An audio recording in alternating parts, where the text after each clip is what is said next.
Chapter 23. But with loud shouts they insistently demanded that he be crucified, and their shouts prevailed. So Pilate decided to grant their demand. He released the man who had been thrown into prison for insurrection and murder, the one they asked for, and surrendered Jesus to their will. As they led him away, they seized Simon from Cyrene, who was on his way in from the country, and put the cross on him and made him carry it behind Jesus. A large number of people followed him, including women who mourned and wailed for him.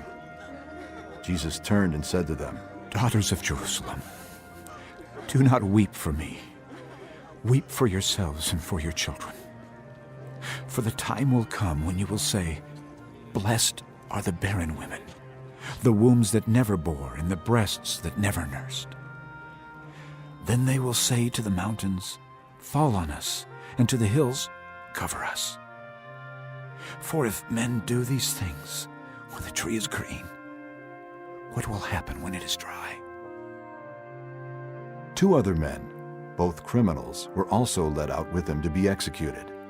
When they came to the place called the Skull, there they crucified him, along with the criminals, one on his right, the other on his left.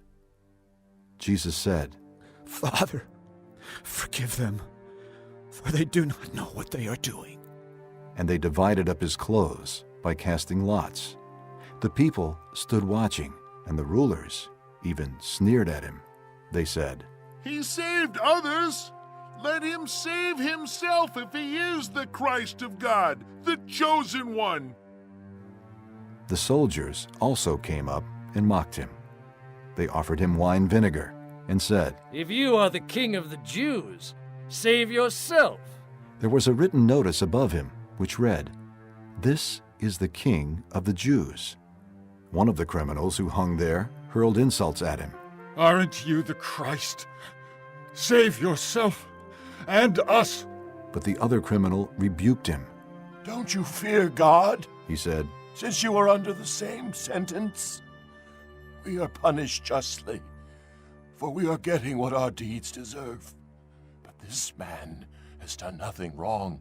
Then he said, "Jesus, remember me when you come into your kingdom." Jesus answered him, "I tell you the truth. Today you will be with me in paradise."